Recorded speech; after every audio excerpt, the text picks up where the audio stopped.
Coach Corey Wayne, and this is my video coaching newsletter. And the topic of this newsletter is going to be treat women like equals, not celebrities. Well, I've got two emails I'm going to go through with you today from two different viewers, and they're struggling because they really are into these women. Like the first email I'm going to get to, this guy's known this woman for quite some time, did a lot of screwing up at the beginning, eventually came across my work, made a lot of changes. And then years later, this woman's still in his life, and he's trying to convert her from friend zone into somebody he's dating. And the other guy is struggling with a similar type of situation with a girl that he broke up with, or that broke up with him, and he's been trying to get her back. And these guys wrote really good, detailed emails, and that's what I'm going to go through with them, because this is something a lot of guys struggle with. And so there's just some really great things that I can point out as I'm going through it. But before we get into the first email, I got a quote that I wrote I want to share with you. And it says, attraction is not a choice. Men and women have no control over who they find sexually attractive any more than they can control the weather. You should always treat other people like equals instead of putting them on a pedestal and treating them like they are celebrities. When you act or feel inferior or treat others as celebrities, you are communicating that you do not feel worthy to be in their presence. Eventually, they will tire of your weak, ass-kissing behavior and agree with you that you don't deserve to be with or around them. If you don't see yourself as a gift and a blessing, other people won't either. So let's go ahead and jump into the first guy's email. He says, thank you, Corey, for all you offer. I'm a first-time writer and a long-time follower of your work. I've been diligent in synthesizing your teachings in conjunction with Doc Love's The System, and of late, the majority of my dates have successfully concluded in the bedroom, if I so choose. My issue, however, involves trying to escape friend zone with the one woman that I've known for almost 5 years that I can't seem to shake. In fact, the more I learn about her, the more I want her. I'm 37 and she's 27. We're actors and we met on a movie set. For the first 2+ years, I had no skills and I did it all wrong. Too many emails, gifts, and even once sending a single rose on Valentine's Day. He says, come on, man, I know. And it's interesting. He's an actor, in essence a celebrity, if you will, and he's interested in a girl and he puts her on a pedestal and treats her like a celebrity. When you do that, you're constantly acting like you're not worthy to be with her, and eventually, even if there's attraction there, when you act that way consistently, eventually they realize there's something screwed up with you and they lose attraction and they stick you in friend zone, because that's the safest place to keep you. He says, in spite of this weak behavior, she kept me in her life by inviting me to join her as a volunteer for a charity group she's part of. This exposed me to her social circle of well-to-do, upper-class people. In the past 3 years, this group has allowed me an excuse to stay in touch with her. In this time, however, I saw through observation that she had been regularly dating other men, not to my surprise. After all, I'm aware that I thought and acted weak and attempted to backdoor a romance by being a friend. So you committed friendship fraud. You'll be friends first, thinking that eventually it will turn into something romantic. I attempted that a lot of times in my 20s. After beating my head against the wall, I realized that shit doesn't work. He says, here's why I'm still hooked on her. About 2 years ago, she suddenly began greeting me with kisses on the lips. Nothing that lingered, just pecks. She would greet my competitors with hugs. During meetings with the charity group, I would have a friend spy for me while I made presentations. Well, if you're communicating to friends in this particular way, that you have interest in a particular woman, and you're talking about her to your friends, eventually that shit is going to get back to her. You can't help, especially if that person has ulterior motives, or if they also are partially attracted to her as well. I remember my former best friend, who I don't talk to anymore, but I remember when I was in the process of leaving my wife, I was telling him everything I was thinking and feeling, thinking this is my best friend. But what I didn't realize was that he was trying to screw her. And so everything I was sharing with him, he was going and revealing all of that to my wife, which really fucking pissed me off. Just one of the many reasons why this person is no longer in my life. She would exhibit dead stares, doe eyes, and what I can only describe as an intense energy coming from her when we would make eye contact. At this point, almost 2 years ago, I finally started learning and ceased all attention and walked away. You stopped the madness. Eventually, she would make contact. At times, it would take her up to 3 months to reach out. A year ago, I converted lunch dates into dinner/evening dates, but I was never really bold, simply out of fear. Fear will rob you of your dreams. Nevertheless, the lip kiss greetings continued. My rationale for the past year has been to not reach out and wait for her to make contact, then I would set a date. This has worked, but only sporadically. Well, if you're continually going out on dates and not making a move, your behavior is consistent with the way you were acting before you found out about my work. And so when you're hanging out with her, you're acting like the gay male girlfriend or her therapist. And that's why you're not getting anywhere. Nothing's really changed because obviously deep down, what causes you to treat another person like a celebrity, whether it's somebody you're interested in romantically or somebody you're just interested in hanging out with as a friend, is that you're constantly communicating you're not worthy, you don't deserve to be with them. And eventually, they don't want to hang out with you. They don't want you in their life. He says, I've only had 2 dates with her in the past 4 months. However, I've seen her in small group settings in between, which I reluctantly became a part of since I can't make real progress in those environments. Well, if you're hanging out and you see her there and you're having a great conversation, you should say, hey, when this thing's over here, why don't we get out here and go have a drink somewhere? Or let's go grab a late bite to eat. Create an opportunity for sex to happen. That's what a date is, ultimately. A man and a woman who are sexually attracted to one another start hanging out, having fun, and eventually they start hooking up. It's just a natural progression of things.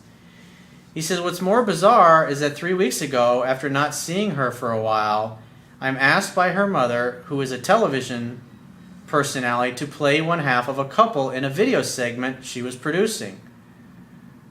Of course, she and I were the couple. We had to embrace, tell each other I love you, and kiss.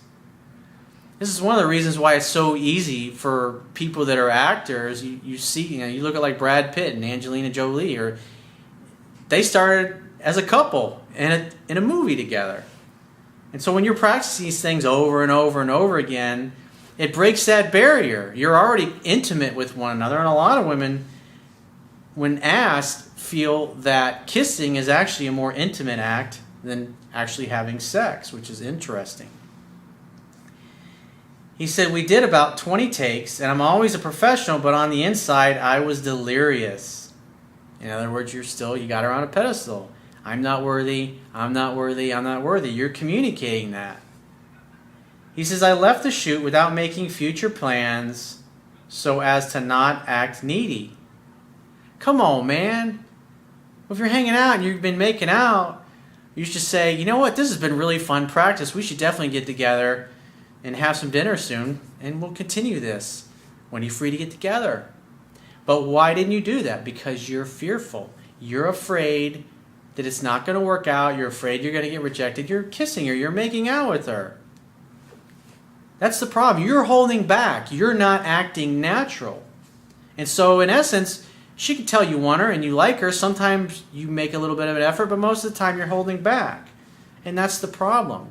You're not in the present moment with her. You're all wrapped up in your head about what may or may not happen in the future, instead of just putting your fucking balls on a chopping block and going for it. He says, why would she have me be part of something so intimate if she didn't like me? In front of her mother, no less. Well, obviously she felt very safe and comfortable with you, but you've always acted like the gay male girlfriend or the emotional tampon. It's the same thing. You get together with a woman. I was talking to a client earlier today, and this guy's in college, and he met this girl. She actually came over and sat next to him and engaged him in conversation. And this happened 2 or 3 times, but he never asked for her number and never asked her out on a date. And then a few weeks later, after they come back from spring break, he's sitting with her in class, and what does he do? He doesn't ask her out on a date. He invites her to study together, because that's the low-risk thing to do.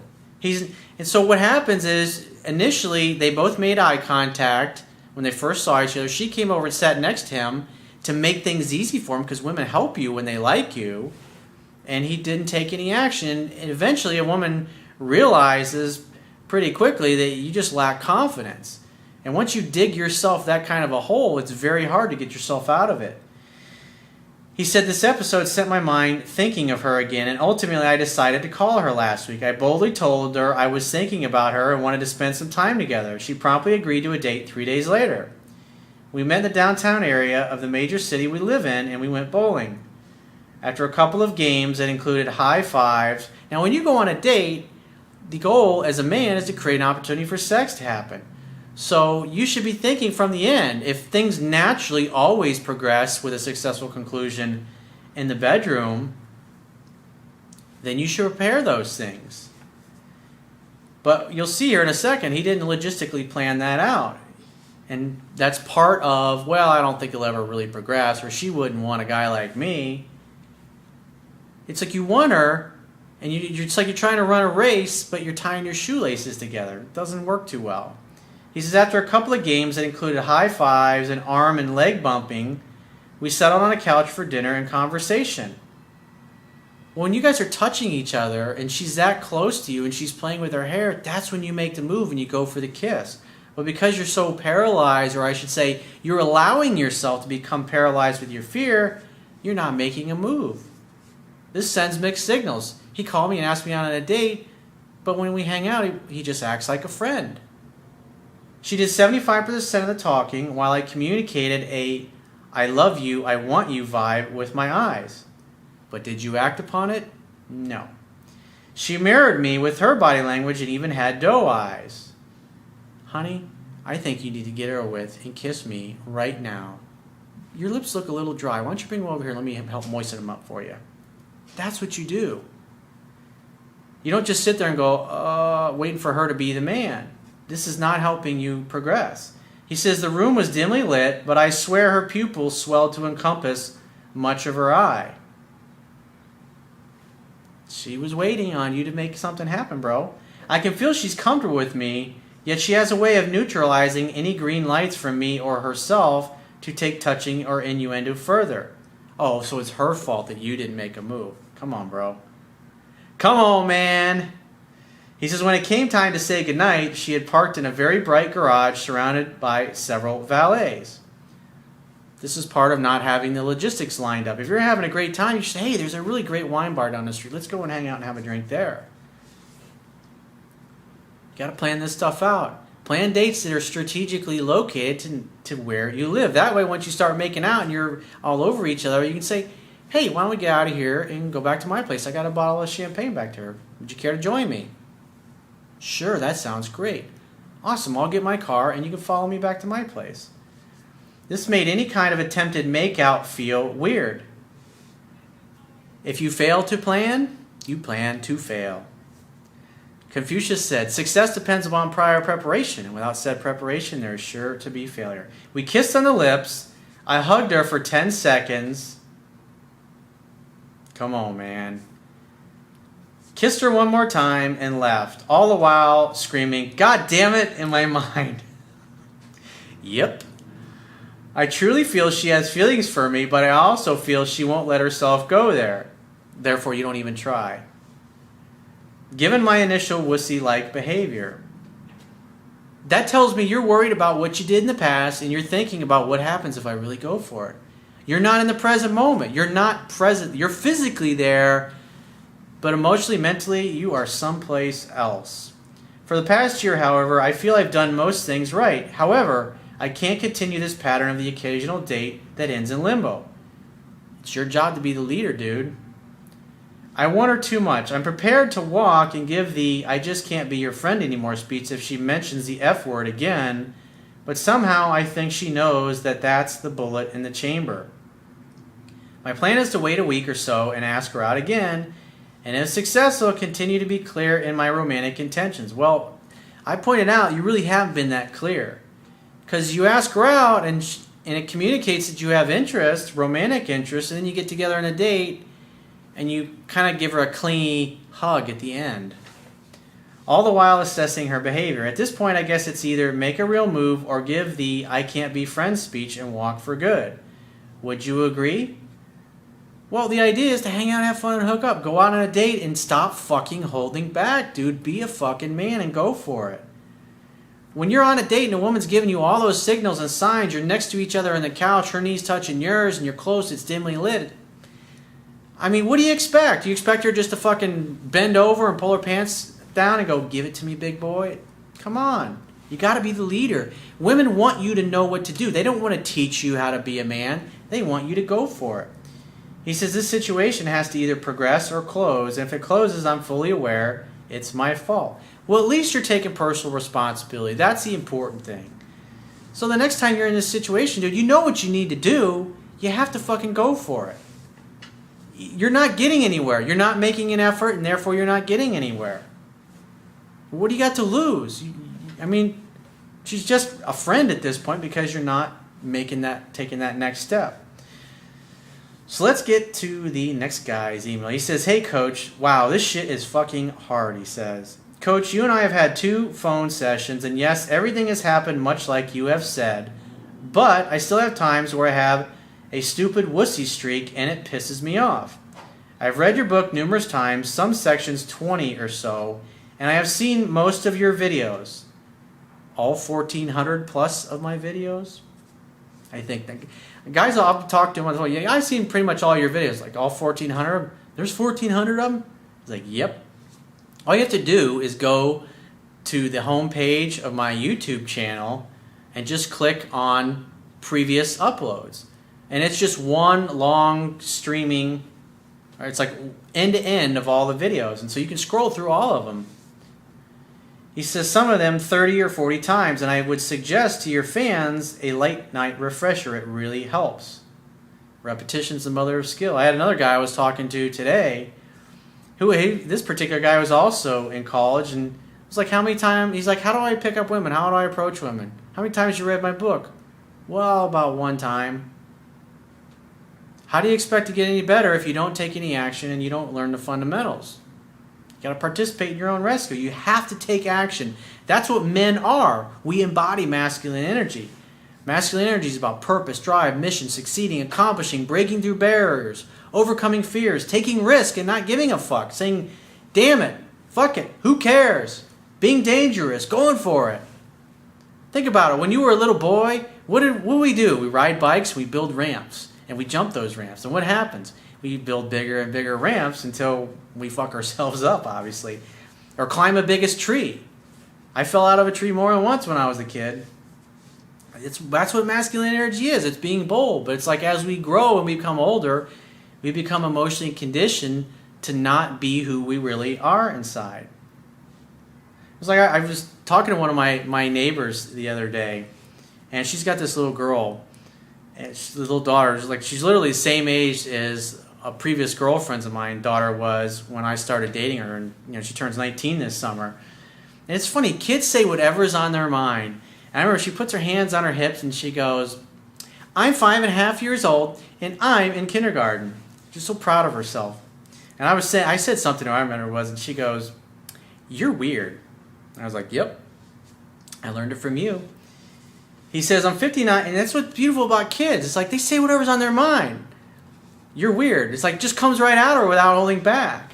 And you're just fun and playful like it doesn't matter. But we all lose that as we grow up and we become older because we think we got to be a certain way. And what happens is we lose our natural ability to just be ourselves as we take on all these societal conditioning and these rules. He says, I'm 59 years old. I'm very successful. I'm very confident, in great shape. I'm fashionable and very respected in my field. I've never had a problem meeting women. I'm extremely outgoing and I tend to meet people easily. I say hello and I talk to everyone. My situation is I need to find myself and be on my own and date others speech. He says this was the beginning of January, and of course a few weeks later a guy is in the picture. I did give her the message you always tell us to say. I hope you find what you're looking for, and I would love to see you again. You know where to find me if things change. Take care and keep in touch. Over the past 3 months, I've heard from her about every 10 to 14 days, and most of it has been for stupid shit reasons. i.e. she got a puppy, the Super Bowl, a friend's birthday. She has never brought up the other guy again. I believe she just assumes I might say something, but of course you tell us to never ask about boyfriends, so I don't. I've asked her to get together twice during the 2 different text conversations and got no positive reply, only her quickly changing the subject. Well, obviously at that point, then you stop asking. He says, her never saying yes, no, or even maybe, lol. So as a good Wayne warrior, I let her do 100% of the communicating to me. I've never called or emailed or texted her first, but like a wussy when she contacts me, I at times give a little wussified answer, but I do always wait 1 to 3 hours to respond, and never more than 4 to 5 times. Well, I would say 3 to 4, but in this case, you want to cut it short because you're not getting anywhere. The problem is that you're hoping by staying engaged with her longer and being in a conversation that something's going to change. The bottom line is once you've asked twice and she just gives you a wishy-washy answer, never says yes or no or anything, you stop asking. You don't reward her with more of your time for continuing to treat you like a friend, even though you told her you're not interested in that. Because when you say you're not interested in friendship, but yet you can continue to chit-chat like one of her gay male girlfriends, you're sending mixed signals. You're not congruent with your words. So you can't expect to get out of friend zone if this is the way you're acting. He says, I always end the correspondence with keep in touch. Unfortunately, we have tons of common friends that touch base with me very often and tell me how much they miss me. I always keep those conversations or texts very short and always have positive and upbeat and never ever bring up the ex. Well, that's good. Because if you are talking about the ex in any way, shape, or form with the mutual friends, it will get back to her. Even if you got one that says, oh, I'm going to keep this between us. He says, so with all that being said, very recently, a very close common friend ended up in the hospital at 98. He's led a great life and is someone I admire and is her great grandfather, or is her grandfather. I know how crazy it sounds, but I have known her for most of her life. She's 45, and her mother and my mother were good friends, and all of her uncles are some of my best friends. It's really a crazy situation. We dated for 3.5 years as a long-distance relationship. She was married for 17 years, and once separated and divorced, we started dating. Everything seemed to be going very well. We would see each other every weekend for 4 to 6 days, depending on how my schedule, and she would visit here 5 or 6 times a year during the holidays. I now know from your book and videos I did so many things wrong. She's extremely beautiful, and guys are always throwing themselves at her, outside of throwing me out like the trash, lol. She does have a good heart. 3 kids will do that to you. But last week during the hospital visit, she came back to the area, started texting me and called and said she wanted to try and get together. Great, when are you free to get together? And she says, well, I don't know, I'm not sure. And I said, great, when you figure it out, get in touch. And then next time she gets in touch, assume she wants to see you. Make a date. It says, per your teachings, pay close attention to her actions, and she never made it over.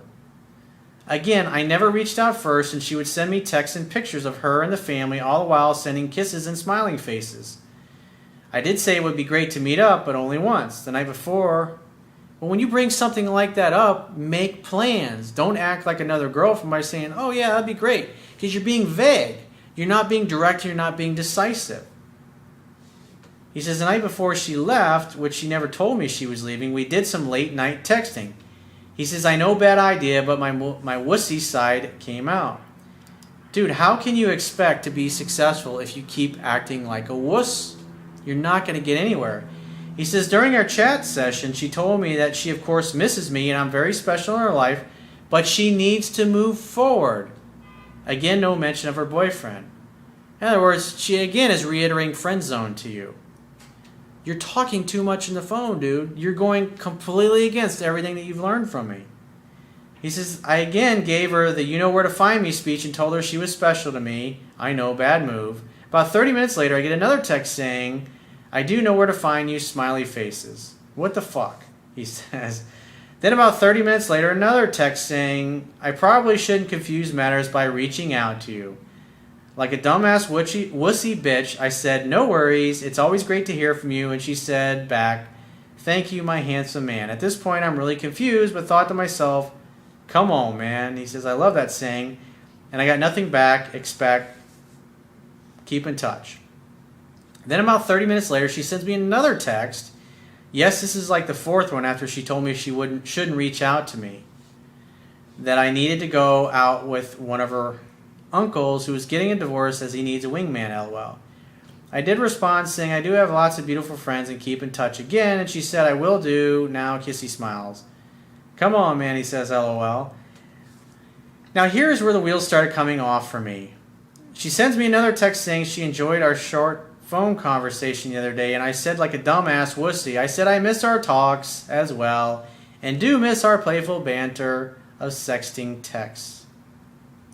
Come on, man. Seriously, dude. She sends back 3 smiley faces, and I said goodnight. Do you think that was it, lol? Of course not. 30 minutes later, I get a FaceTime request from her, but it appears I was the last person she was texting that night, and she called by mistake. I could hear her snoring in the background, and obviously she was sleeping. I then sent her another text back that indicated what had happened and made a joke that she was dreaming about me. Oh man, dude, you just cannot get out of your own way. It's like, thank you, may I have another? Please, your highness, please stick me in friend zone and keep me there forever. Because my blue balls, I want them to get the size of fucking watermelons, and right now they're only the size of bowling balls. He says that's why she FaceTimed me. It was way bitch-like. The problem was her FaceTime would not turn off because she was making enough noise to keep the device on. So it would call me back every time I hung up. It was call waiting on your iPhone. So to help disconnect, I had to call her 3 times before the device would hang up. Really?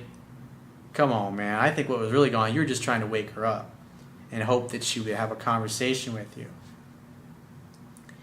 It finally did hang up, and I think that was it. Oh no, I get this message from her in the morning apologizing for the FaceTime, and again, acting like a wussy, I sent her a text back saying, no worries, I figured as much, and it was nice hearing her snore again.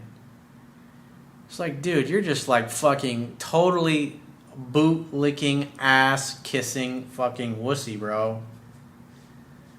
It's like, what do you expect? Your behavior hasn't changed. It's still the same. You're still acting like the same guy that she dumped. If you keep doing what you've always done, you'll continue to get what you've always got. If you're satisfied with that, then by all means, keep doing what you're doing until your blue balls get the size of a tractor-trailer tire. I mean, it's like, fuck, dude. You're just torturing yourself. He says the fucked up thing during all this is she was leaving back home the next morning and never said anything about it. That's because she doesn't give a fuck. You're her gay male girlfriend. And you're all too happy to hear, oh, she reached out to me. Oh, your highness. You're treating her like a celebrity, dude. The amazing thing is her freaking response back, apologizing for the FaceTime situation. She was in the airport and never even said anything to me about leaving. What the fuck, what the fuck, what the fuck? Well, you've allowed her to jerk you around so many times. She just expects it. Obviously, she didn't want me to know. Protecting her heart, maybe. Who the hell knows? I really don't. Well, you're enabling her behavior by continuing to act this way, dude. What do you expect? I know what you're going to say before you say it, LOL, and I'm not going to reach out to her again. We've already had 2 phone sessions, right? And you're continuing to act the same way, unless she reaches out to me. I think I will hear from her again. It's not obvious to me whether the new guy is doing everything right, but it sounds like he is doing enough right. As you say to us, we have no competition, and 97% of the guys don't get it. Well, guess what? You're acting like the 97% of the guys that don't get it. But damn, it's confusing at times. I am dating and seeing other women and having a great time, but for some reason this one really gets under my skin. I will continue reading your material and watching your videos so I can get even better at this, but wow, it's fucking hard. When one woman gets to you, as you say, the power of the pussy. Thanks, coach. He says, I'm getting better every day, and I'm glad to be one of your Wayne warriors. Well, as far as this woman is concerned, you haven't changed your behavior at all. So, I mean, there's really not much I could say. I mean, you got to participate in your own rescue. If I tell you what to do, you know what to do, you read it in my book, and I talk about these things over and over and over in my videos again, and yet your behavior doesn't change, you fucking deserve what you get, dude. You deserve your fucking blue balls. You like being miserable. This meets your belief system. You don't believe that you deserve to have what you really want, so what happens? You don't change your behavior, and you keep getting the same results. And the definition of insanity is doing the same thing over and over again, expecting a different result. 2 phone sessions and another email, what's different? I'm telling you the same things I've been telling you since the beginning. Will your behavior change? The only way people change their behavior is when they get to the point where they realize, I'm fucking done with this. I've had enough of this bullshit. No fucking more. And they change their behavior. When their belief system doesn't work for them, eventually when they get to the point and they're tired of torturing themselves, that's when they change. So if you'd like to get my help personally, the quickest way is to book a paid phone, Skype, or email coaching session. And you can choose any of those options by going to my website, clicking the products tab, which will be at the top of your screen, and just follow the instructions for booking whatever option works best for you. And I will talk to you soon.